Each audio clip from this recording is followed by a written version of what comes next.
হঠাৎ বিশ্বনবী দেখলেন আকাশের সূর্যের আলো ক্ষীণ হতে শুরু করেছে, কমতে শুরু করেছে। তিনি খেয়াল করে দেখলেন এর কারণ সাইয়েদনা জিব্রাইল বিশাল ফেরেশতাদের বহন নিয়ে পৃথিবীতে নেমে আসছেন। পড়েন সুবহানাল্লাহ।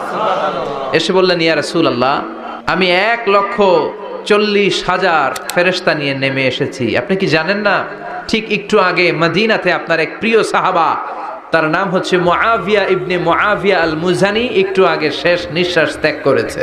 বিশ্বনবী বললেন, ইন্না লিল্লাহি ওয়া ইন্না ইলাইহি রাজিউন। সাইয়েদনা জিব্রাইল বললেন, ও নবী, আপনি কি আপনার প্রাণের সাহাবীর জন্য গায়েবানা জানাজা পড়বেন না?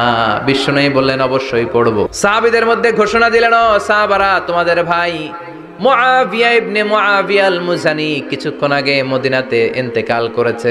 সবাই বাইরে বের হয়ে আসো, এই মাত্র আমরা এই মুহূর্তে আমরা গায়েবানা জানাজা পড়ব। বিশ্বনবী প্রথম কাতারে দাঁড়ালেন, হাজার হাজার সাহাবারা লাইন ধরে দাঁড়ালো। সাইয়েদনা জিব্রাইল 1,40,000 ফেরেশতা নিয়ে সাহাবাদের পেছনে 2টা লাইনে দাঁড়িয়ে গেলেন। প্রথম লাইনে 70,000, দ্বিতীয় লাইনে আরো 70,000, 1,40,000 ফেরেশতাদের বহর। আর সাহাবারা মিলে আল্লাহু আকবার বলে গায়েবানা জানাজা শুরু করলেন। নামাজ শেষ। বিশ্বনবী তো অবাক, ঘটনা কি? কোন সাহাবীর গায়েবানা জানাজায় তো ফেরেশতা নামে না আকাশের উপর থেকে। বিশ্বনবী জিজ্ঞেস করলেন, জিব্রাইল, কোন সাহাবীর গায়েবানা জানাজায় তোমরা আকাশ থেকে এত ফেরেশতার বহর নিয়ে নামো নাই? কি এমন আমল করেছে আমার মুআবিয়া? কি এমন ভালো গুণ ছিল, ভালো আমল ছিল, যার কারণে আরশের উপরে তার এত সম্মান?